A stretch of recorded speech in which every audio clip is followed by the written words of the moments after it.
Shalom saudara semua. Tadi sudah disebut nama saya Jesse Lantang. Papa saya dari Manado, ibu saya dari India. Makanya saya jadi seperti ini adanya.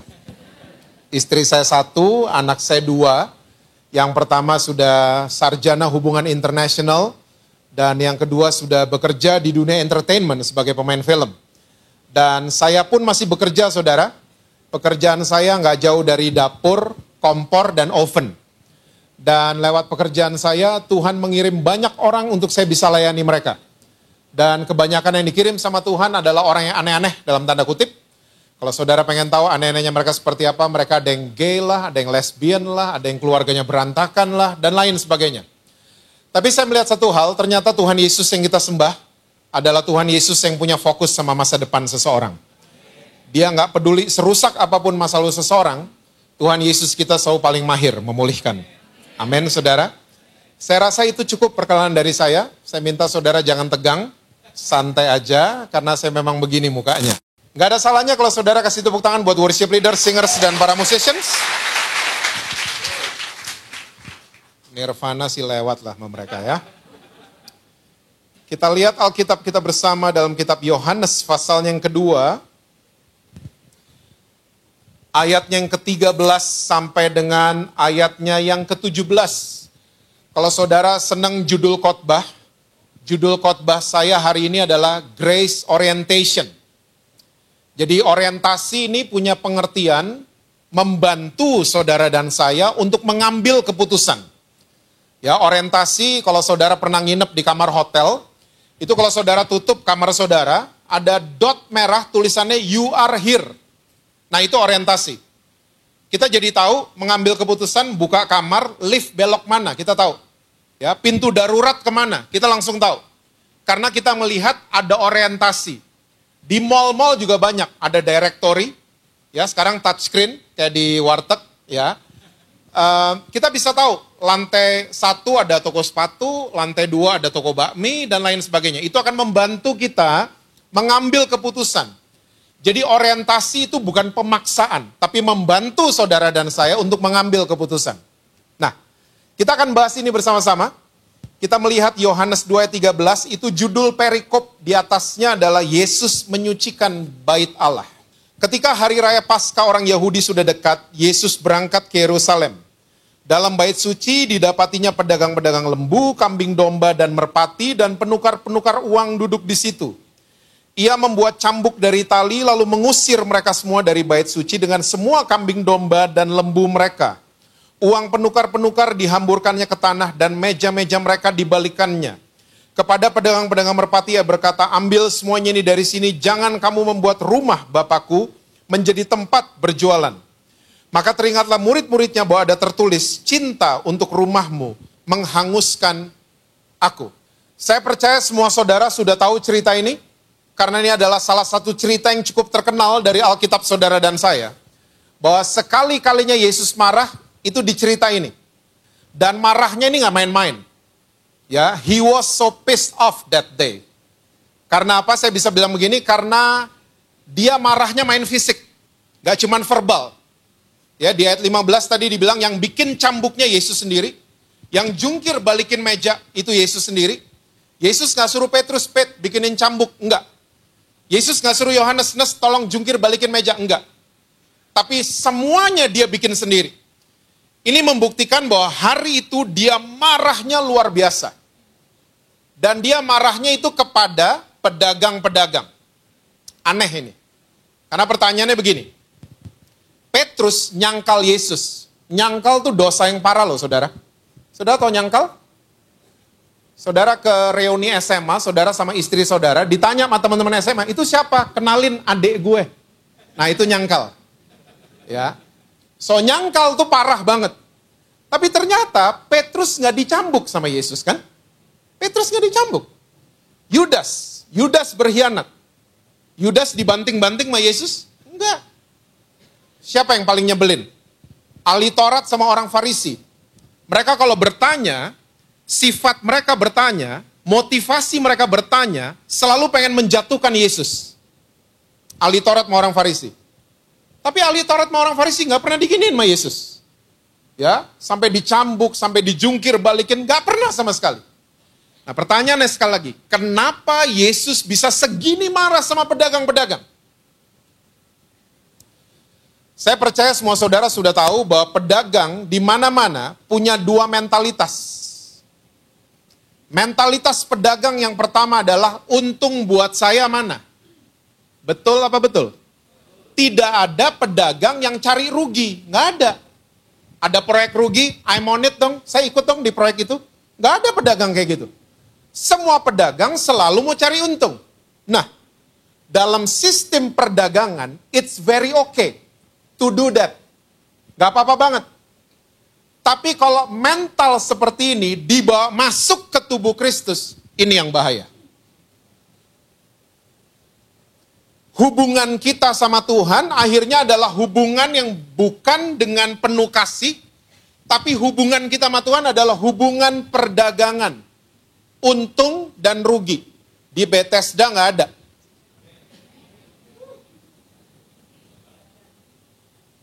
Kita tanpa kita sadari, kita seringkali mau kebaktian, mau komitmen, mau ikut pelayanan, motif kita untung dan rugi. Kalau menguntungkan, saya datang pastor, saya datang. Kalau menguntungkan, saya komitmen.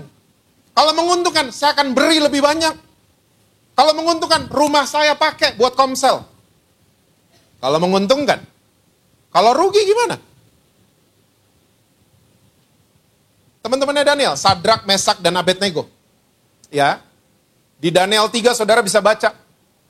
Mereka nggak kasih kondisi sama Tuhan. Mereka bilang, kami percaya Tuhan yang kami sembah, sanggup melepaskan kami dari perapian yang menyala-nyala itu. Tapi jika tidak, kami nggak akan sujud sama patungnya Nebukadnezar. Ini, orang yang sayang sama Tuhan tanpa kondisi. Nabi Habakuk juga mengajarkan hal yang sama. Kalau saudara baca Habakuk 3 ayat 17 dan 18, Habakuk kalau bahasa sekarangnya, walaupun gak ada panen sama sekali. Walaupun kebun anggur gak panen. Saya gak bisa bikin red wine dan lain sebagainya. Saya akan tetap bersorak-sorai buat Allah saya. Ini orang yang gak kasih kondisi sama Tuhan. Sekali lagi dalam sistem perdagangan, it's very okay. Tapi jangan bawa ini ke rumah Tuhan. Ya, ingat judulnya, Yesus menyucikan bait Allah. Bait Allah sekarang itu saudara dan saya. Bukan bicara gedung. Ya, jangan sampai ini ada di dalam motivasi kita. Oke? Lalu mentalitas pedagang yang kedua. Pedagang selalu mau saingan sama toko sebelah. Betul? Toko sebelah tutup jam 4, kita jam 5 lah. Toko sebelah parkirannya ada 20 mobil, kita 30 mobil dong. Ya, toko sebelah nggak ada delivery, kita ada delivery dong. Ya, sekali lagi dalam sistem perdagangan it's very okay. Tapi kalau ini dibawa ke tubuh Kristus, ini yang ngeri. Ngeri kan? Keadaan orang Kristen tanpa kita sadari kayak begini. Kalau pelayanan kita udah established, kita mulai lirik-lirik gereja sebelah. Ternyata khotbahnya nggak bener itu. Maksud diajarin bebas bikin dosa, maksud begini, maksud begitu. Ya, kita lebih bagus. Nyanyi kita lebih bagus, sound system kita lebih bagus, dan lain sebagainya. Dan itu terpengaruh sama setiap individual. Ya, kita waktu masuk ke tubuh Kristus, kita adu-aduan. Siapa yang paling benar, siapa yang enggak. Siapa yang angkat tangannya paling tinggi, siapa yang enggak. Siapa yang buka rumahnya, siapa yang enggak. Kita mulai gitu-gitu. Seharusnya mentalitas orang Kristen, waktu Yesus habis marah, murid-muridnya Yesus teringat sama perkataannya Raja Daud ayat 17. Justru cintaku akan rumahmu menghanguskan aku. Seharusnya mentalitas orang Kristen kayak begini. Kita datang ke rumah Tuhan, kalau kita cinta sama rumah Tuhan, kita bersedia dihanguskan. Ya, ini bahasa Yunaninya katesio. Oke? Bahasa Inggrisnya di strip down. Di strip down. Ini tahun 90-an. Saudara kalau dengar kata Tesla, saudara ingatnya mobil. Kalau saya, ini sebuah band dari Sacramento. Tesla. Mereka punya hits, nama lagunya Love Song. Tahun 90, mereka yang invented unplugged concept. Mereka bikin album namanya Five Man Acoustical Jam. Saudara nggak ada yang tahu lah gini-ginian ya. Saudara Hillsong banget mukanya.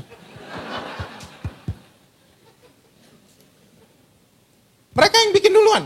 Tiba-tiba tahun 93 di copy sama MTV. Dipakai nama Unplugged. Eric Clapton, Tears in Heaven. Ya, tahun 94 Eagles, Hotel California, Unplugged semuanya. Nah ini adalah konsep musik yang di strip down, Katesio.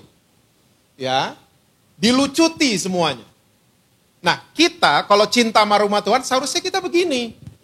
Bersedia dilucuti semua karakter-karakter yang belum beres. Semua sifat-sifat yang masih buruk. Ya, semua kebiasaan buruk, Tuhan tolong proses saya. Tuhan tolong bentuk saya. Saya datang ke rumah Tuhan bukan untuk adu-aduan siapa yang lebih kudus, siapa yang lebih benar, enggak. Tapi saya mau masuk ke rumah Tuhan untuk Tuhan membentuk saya. Orientasi. Saya akan kasih lihat buat saudara sebuah cerita bersambung yang luar biasa. Kita lihat sama-sama kitab Lukas pasalnya yang ke-18. Ayatnya yang ke-35 sampai dengan ayatnya yang ke-43. Lukas 18.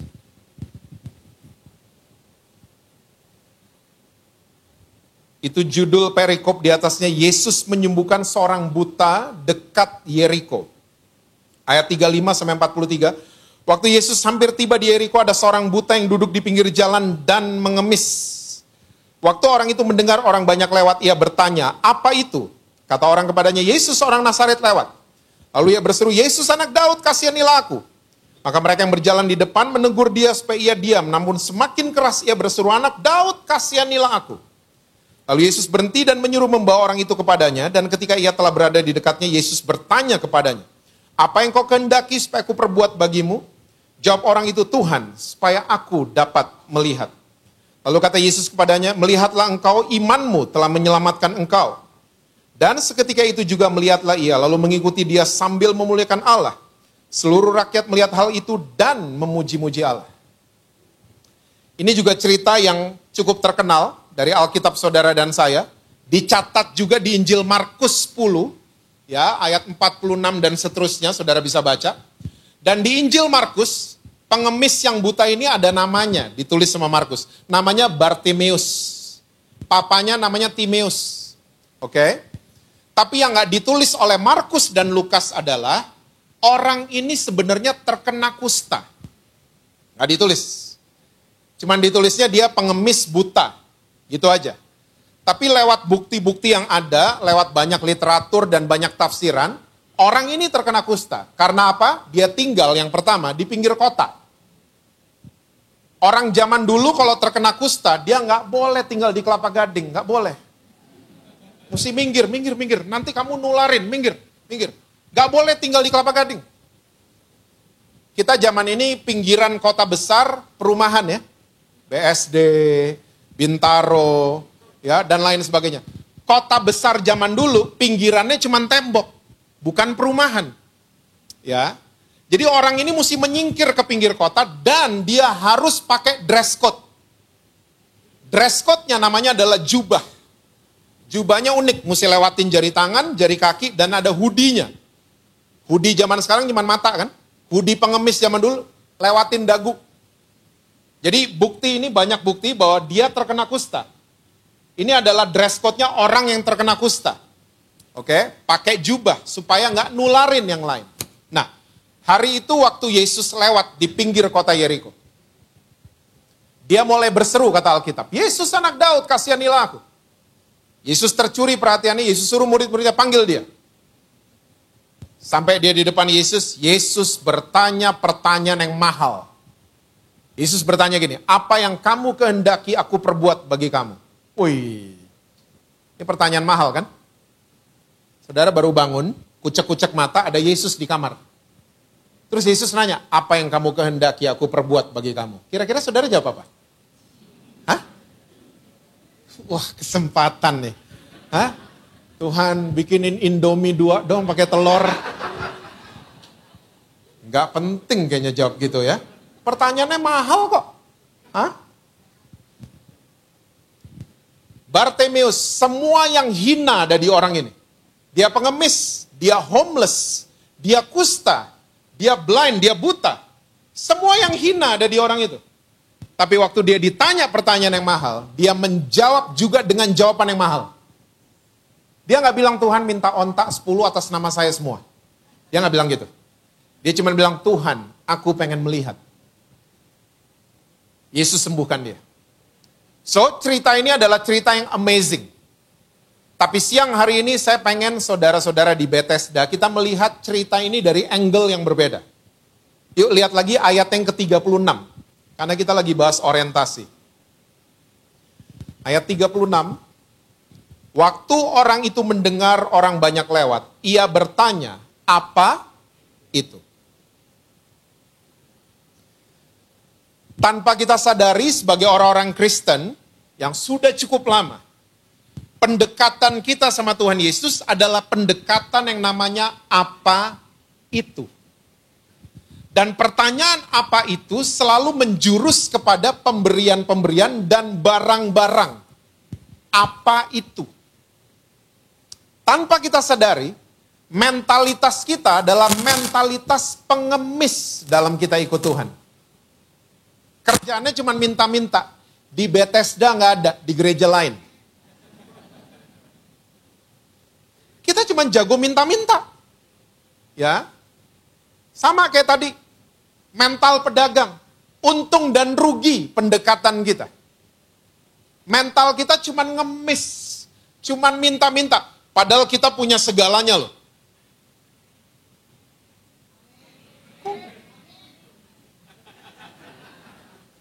Kok keberatan gitu ngomong aminnya? Huh? Kita bisa tidur nyenyak tadi malam, itu berkat Tuhan loh. Ada nafas di hidung, berkat Tuhan loh. Bisa naik ke lantai 2 di gedung ini, berkat Tuhan. Tapi nggak tahu kenapa, ya saudara pernah lihat orang yang di rumah sakit nafas mesti bayar? Kita gratis. Itu semua favor dari Tuhan. Tapi mental kita ngemis. Kalau datang ke rumah Tuhan, cuman minta-minta. Minta-minta doang. Ingat, miskin adalah sebuah keadaan yang bisa dipulihkan sama Tuhan Yesus. Tapi ngemis itu mentalitas. Ngemis itu mentalitas. Saya udah ketemu orang berada, tapi mentalnya ngemis. Banyak. Bethesda doang gak ada.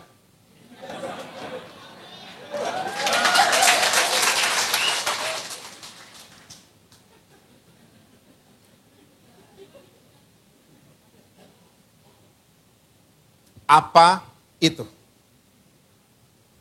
Deketin Tuhan cuman karena ada apanya. Kalau nggak ada apa-apa, kalau merugikan, no. Kita nggak mau. Baca Alkitab karena ada apanya.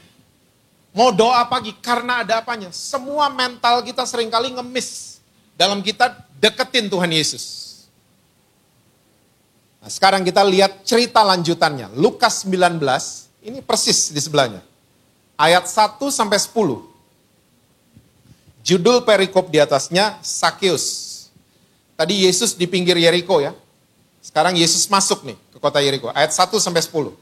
Yesus masuk ke kota Yeriko dan berjalan terus melintasi kota itu. Di situ ada seorang bernama Sakeus, kepala pemungut cukai.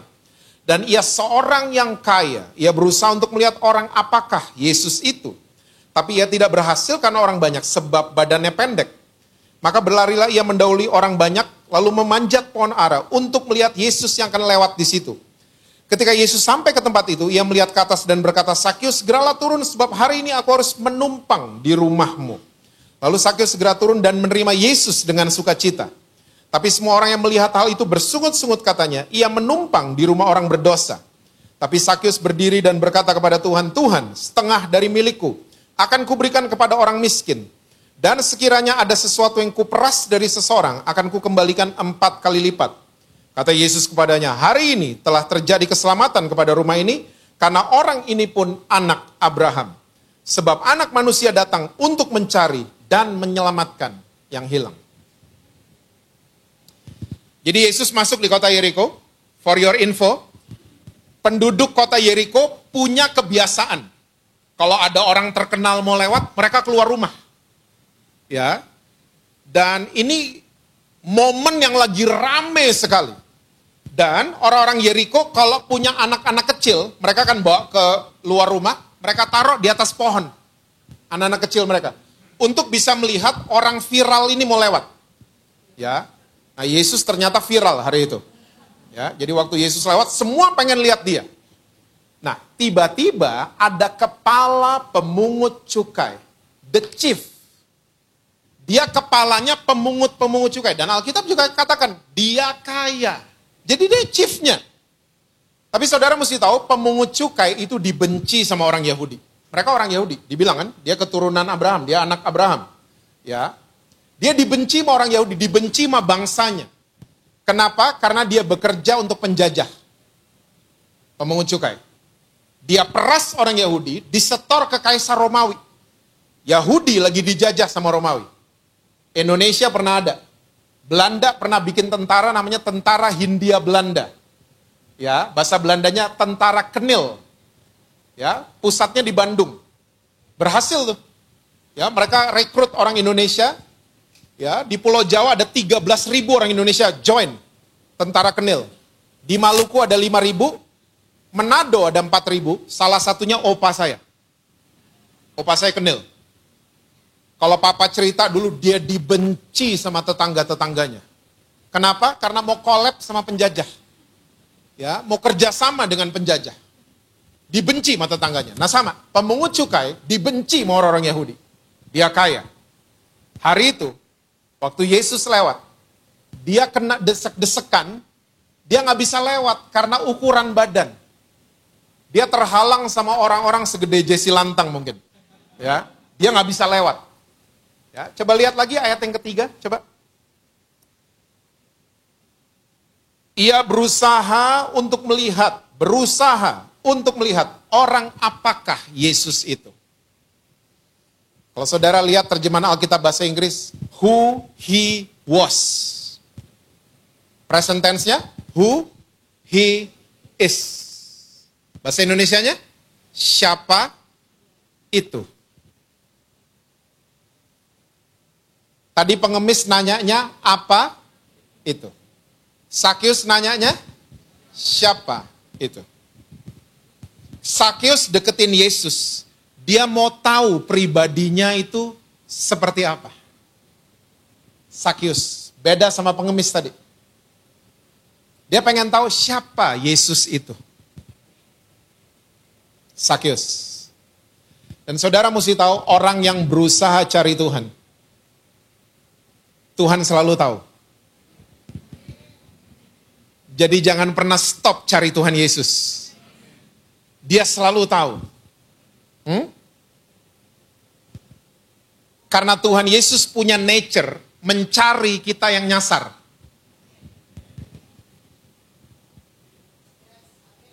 Jadi kalau kita cari dia, kita satu frekuensi sama dia.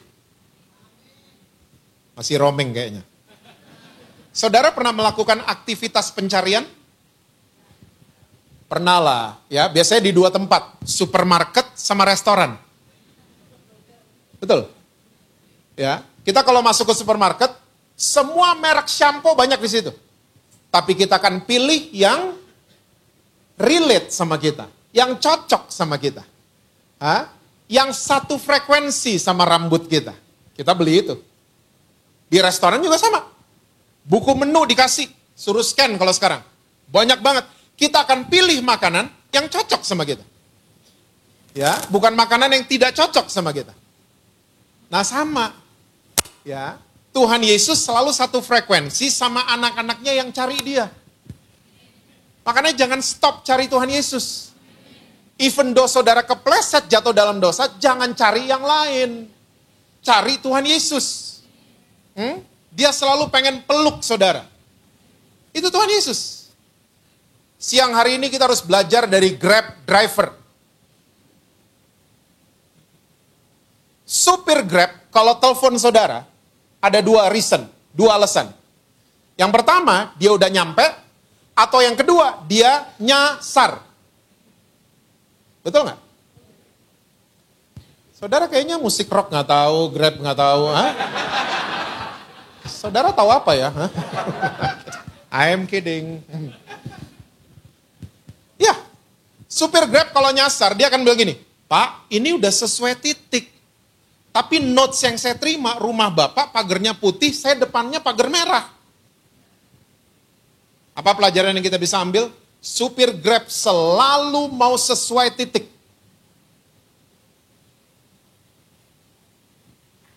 Nyasar, normal. Saya pun bisa nyasar.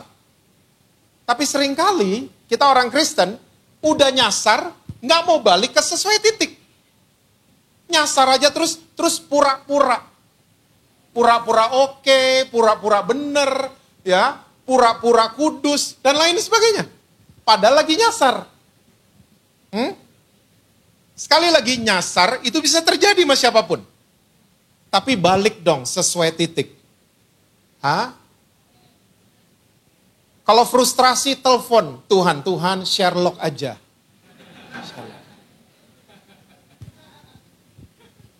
Saya nyasarnya udah kejauhan Tuhan, Sherlock please. Dan saudara mesti tahu, this is the best map in the world. Firman Tuhan. Orang kalau lihat peta kan, ya, lihat peta, kerekam di kepala, omongannya jadi sesuai peta kan? Jalannya jadi sesuai peta, tibanya di tempat sesuai titik. Lihat firman Tuhan, masuk ke sini, berubah sini kita. Omongan kita, berubah. Jalan kita, mulai berubah. Dan kita akan tiba di tempat sesuai dengan rencana Tuhan. Lihat map.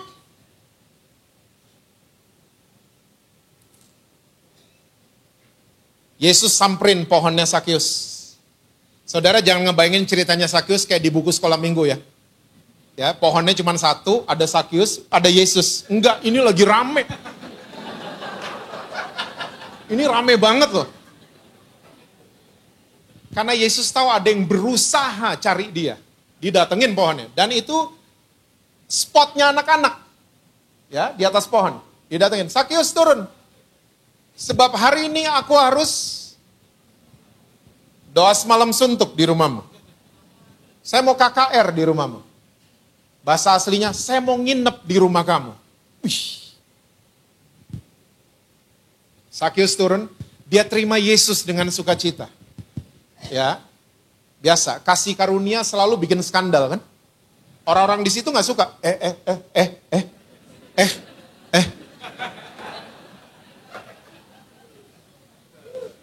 Bethesda nggak ada. Jakarta Selatan sana ada.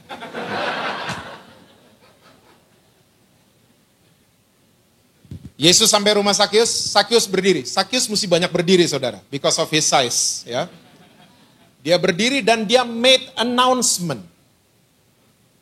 Announcement-nya ngagetin satu rumah. Dia bilang gini, Tuhan, setengah dari asetku, saya akan kasih ke siapa? Ke orang miskin, bukan ke pengemis ya. Ke orang miskin. Kalau Sakyus punya istri, mungkin istrinya udah dong Pak, udah.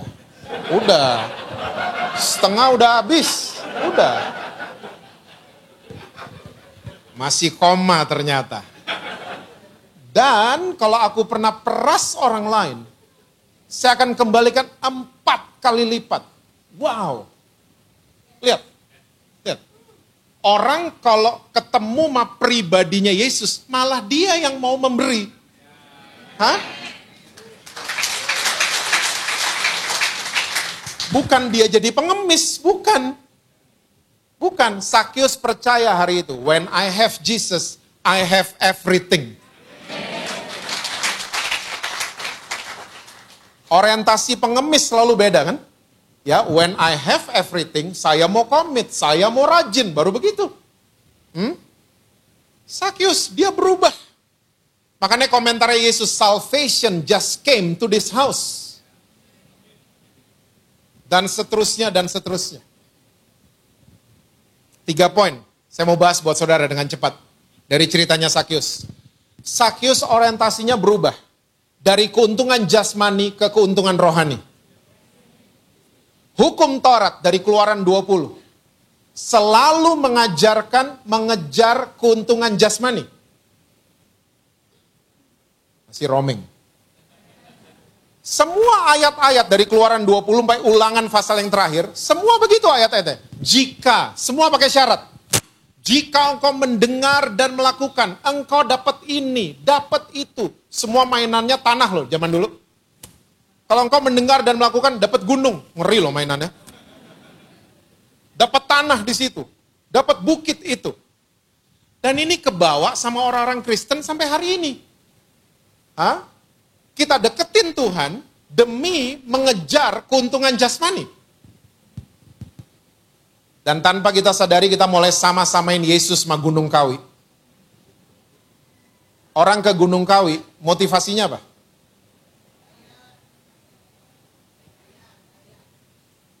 Orang ke gereja motivasinya? Bethesda nggak ada, makanya saudara nggak bisa jawab.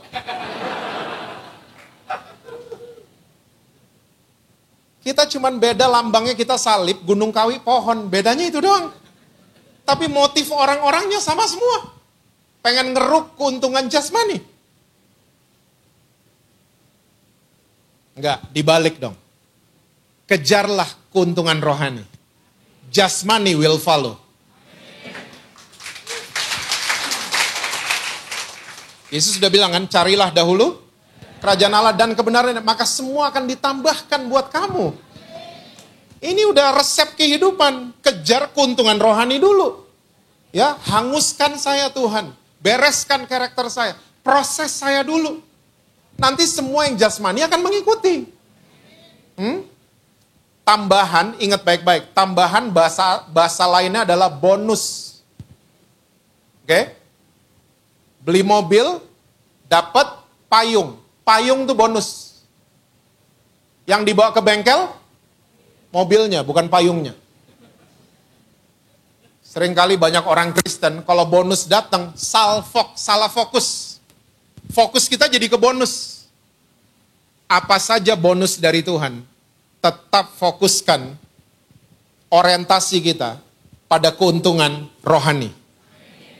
Amin, saudara? Yang kedua, matematikanya Sakyus berubah. Berubah total matematikanya. Ini orang pemungut cukai pasti detail. Soal angka-angka dia detail. Ya. Berubah matematikanya. Berubah. Saudara mesti tahu, semenjak hukum Taurat disahkan, ya, matematikanya hukum Taurat tuh matematikanya linear. Tahu linear? Linear tuh ilmu pasti. Ilmu pasti tahu? 2 tambah 2, 4. Yang jawab 4,1, nggak lulus.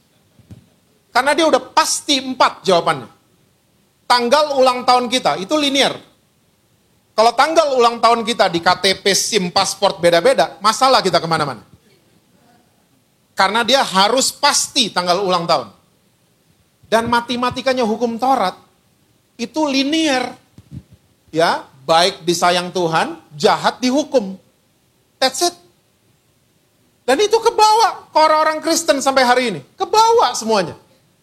Ya, kita selalu kalau ada kejadian yang gak enak, kita pikir, Tuhan lagi hukum saya nih. Apa aja dihubung-hubungin sama hukuman Tuhan. Ya, sakit, kita langsung, saya lagi dihukum nih sama Tuhan. Keselek durikan, pasti karena gak ke gereja tadi pagi nih. Makanya keselek. Pernah lihat matematika perjanjian baru? Pernah lihat lah. Tapi saudara gak mikirin mungkin.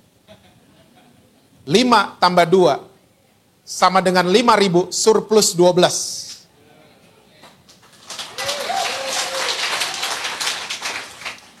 Dan orang sepinter apapun gak akan pernah ketemu sama dengannya di mana. Gak akan ketemu. Tuhan pengen ngajarin, jangan nebak-nebak aku. Pakai matematikamu. Jangan ngitung aku pakai matematikanya kamu. Bukti berikut. Pernah baca cerita janda masuk ke bait Allah kasih 2 peser uang? Yesus pas ngeliat, ingat komentar Yesus, itu persembahan paling besar. Loh, ngitungnya gimana? Kalau Yesus kepala cabang bank, dipecat pasti Yesus. Kalau nasabah paling kecil, lo bilang paling gede? Coba, donatur hari itu yang sudah nyumbang jutaan euro, tersinggung gak sama Yesus? Tersinggung, enak aja tuh gondrong, gue udah ngasih jutaan euro. Dibilang janda itu paling, tersinggung. Bukti berikut, pernah baca perumpamaan tentang pengerja kebun anggur? Ada yang datang pagi, datang siang, datang sore, dibayarnya sama semuanya, melanggar undang-undang tenaga kerja. Yang paling gak jelas hitungannya adalah sebelahnya Yesus di atas kayu salib. Orang zaman dulu kalau sampai disalib, dia penjahat kelas kakap. Dia penjahat, dia jahat banget, ketangkep pengadilan, salib, hukum mati. Jahat loh. Udah mau mati, udah gak bisa napas, kehabisan banyak darah. Cuman ngomong 1 kalimat sama sebelahnya. Mending ngomongnya apa gitu, cuman ngomong biasa. Ingat saya dong. Tiba-tiba semua yang dia buat gak ada yang dihitung. Gak ada yang dihitung. Detik itu juga dia di Taman Firdaus sama-sama dengan Yesus. Karena ternyata rumus matematika perjanjian baru itu rumusnya begini. Apa yang gak pernah didengar, gak pernah timbul dalam hati, itu semua disediakan Tuhan untuk orang-orang yang mengasihi Dia. Jadi tugas saudara dan saya hari ini adalah sayang sama Tuhan Yesus. Kita sayang sama Tuhan Yesus makin menjauh dari dosa. Kepleset, balik ke Dia. Ya, jatuh balik ke Dia. Lama-kelamaan makin jauh tuh dosa. Nanti lihat, apa yang gak pernah ada di Google, gak pernah muncul di YouTube, Tuhan akan siapkan buat saudara-saudara semua. Dirubah matematikanya. Dirubah. Yang ketiga, Sakeus dengan dia kasih setengah asetnya dan kembalikan 4 kali lipat kepada orang-orang yang dia pernah peras. Sakeus welcoming process to his life. Proses nggak sama dengan hukuman Tuhan. Semua hukuman udah ditimpakan ke Yesus di atas kayu salib. Jangan pernah ngerasa saya dihukum sama Tuhan. Jangan. Saudara jadi hidup dalam penuduhan. Dan itu iblis, kerjanya iblis. Iblis kerjanya cuma 1, tapi dia lembur. Wahyu 12 kan? Dia mendakwa saudara dan saya siang dan malam. Ini dia lembur kan dia? Kerjanya cuma 1, tapi dia lembur. Kamu kan cerai, kamu kan selingkuh. Dia gitu-gitu terus. Siang dan no wonder ada orang Kristen yang tertuduh tiba-tiba datengin Pastor Ivan dan ngomong gini, Pak, istri saya aja dulu, saya nggak bener hidupnya.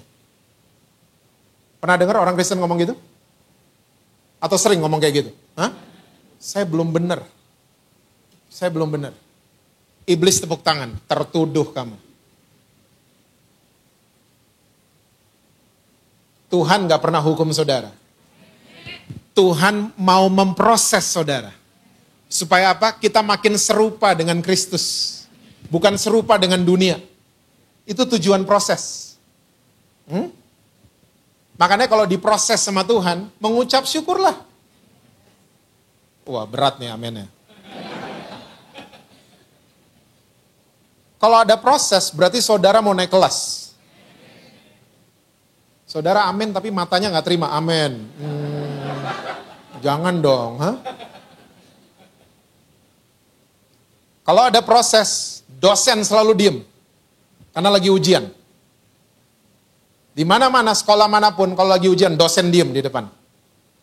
Terus kita suka berdoa, Tuhan, kenapa Tuhan diemin saya? Loh, lagi ujian kok. Dosennya diem. Di Alkitab lebih ngeri, lagi badai, dosennya bobok. Itu cara kerjanya. Makanya kalau diproses, mengucap syukur, jangan komplain-komplain.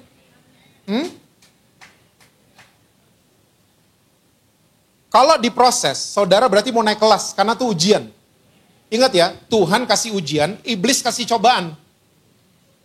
Ujian tujuannya naik kelas, cobaan tujuannya turun kelas. Makanya di Indonesia adanya ujian nasional, bukan cobaan nasional.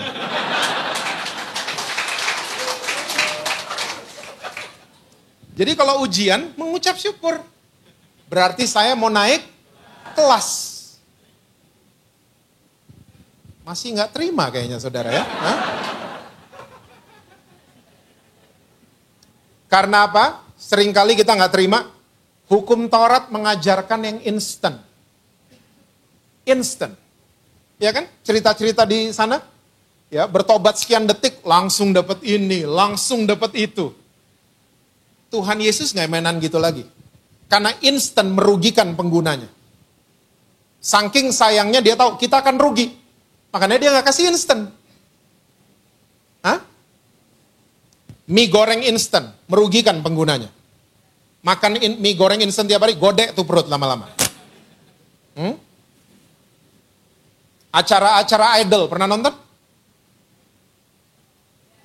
Saudara emang nggak tahu apa-apa loh dia tadi. Ha?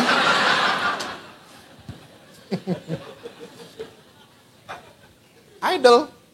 8 bulan, ini penyanyi se-Indonesia langsung tahu. 8 bulan. Tapi kalau saya tanya, pemenang Idol 2013, saudara masih ingat? Ingat.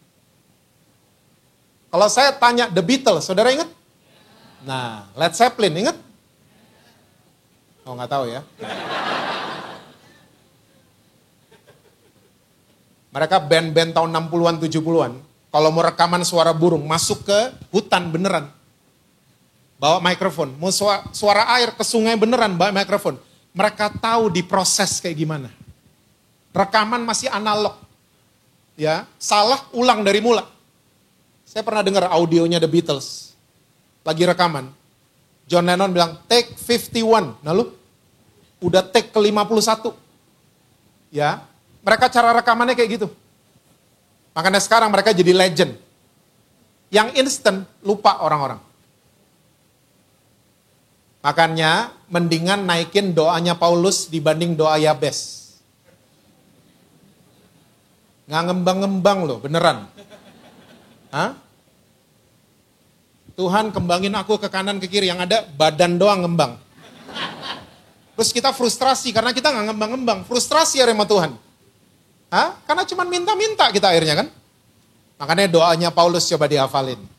Efesus 3 ayat 20 dan 21 kan. Bagi dia yang sanggup melakukan jauh dari yang kami pikirkan dan yang kami doakan. Keren banget. Berarti kalau saudara minta mercy, dapatnya Grand Max. Grand Max itu udah jauh.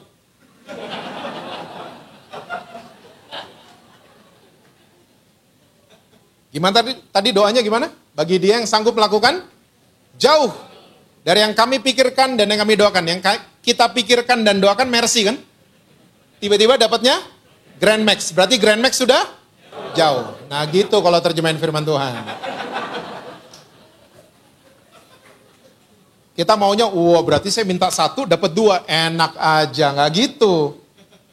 Kok Tuhan jahat sama saya? Tuhan nggak jahat. Tuhan tahu yang terbaik buat saudara. Tuhan lihat dari atas, dikasih mercy, nanti lo belagu nanti. Nanti jalan mah berondong lagi. Lagunya jadi selamat tidur, kekasih gelapku, bahaya. Grand Max dulu, Grand Max. Tuhan tahu yang terbaik. Makanya dia mau proses saudara. Saking sayangnya sama kita. Supaya kita jadi dewasa kan. Jadi dewasa. Itu gunanya proses. Makanya kita harus embrace his process in us. Ya, harus di-embrace. Ya, ngucap syukurlah sama orang-orang yang nyakitin saudara. Berat. You don't know him.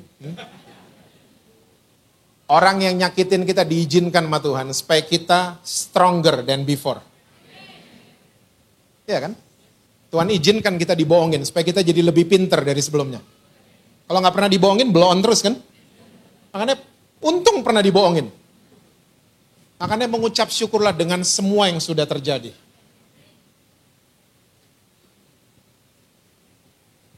Saya akan tutup, harus ditutup. Saya akan tutup dengan cerita ini. Tahun 2002, saya nemenin teman saya diundang ke pedalaman di Kalimantan.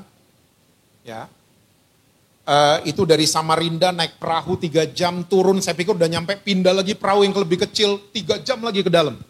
Ya, itu dalam banget.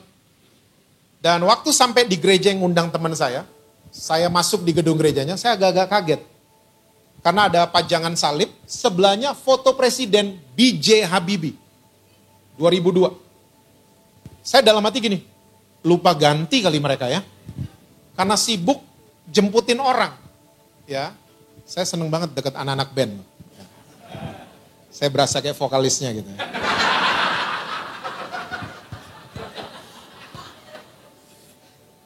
Sampai mana tadi ya, sampai lupa. Ya, saya dalam hati mikir, ini mungkin mereka lupa ganti. Karena sibuk jemputin orang, keluar masuk jemputin orang.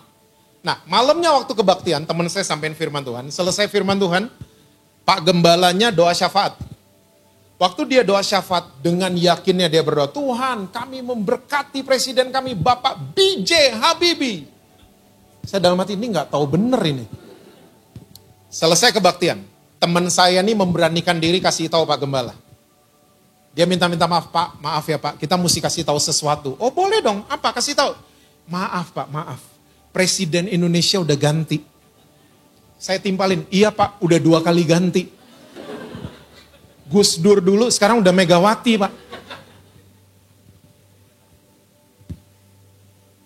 Pertanyaan saya buat saudara, itu orang-orang di pedalaman Kalimantan, mereka semua warga negara Indonesia, darah mereka Indonesia, tapi mereka nggak tahu orang nomor 1 mereka siapa. Kita orang Kristen, kita ditebus pakai darah yang sama, kita semua warga negara kerajaan sorga, tapi seringkali kita nggak angkat Yesus jadi orang nomor 1 kita. Siang hari ini saya ingin mengajak kita semua untuk angkat Yesus jadi orang nomor 1 kita. Libatkan dia di semua keputusan yang kita mau ambil. Ya, libatkan dia di semua langkah kehidupan kita. Ya, bilang sama dia, saya nggak bisa tanpa engkau Tuhan. Please Daddy, walk with me. Saya nggak bisa, saya nggak punya hikmat dan lain. Tanpa Tuhan saya nggak bisa. Ya, jadikan dia orang nomor 1. Orang kuat saudara satu-satunya. Jatuh dalam dosa sekalipun, dia nomor 1 yang tahu duluan. Datang ke dia duluan. Saya percaya when we have Jesus, we have everything. Amin. Tuhan berkati saudara-saudara semua. Selalu sukses, harmonis di rumah, dan rekening bank selalu penuh buat saudara. Kenceng banget kalau gitu-gituan ya.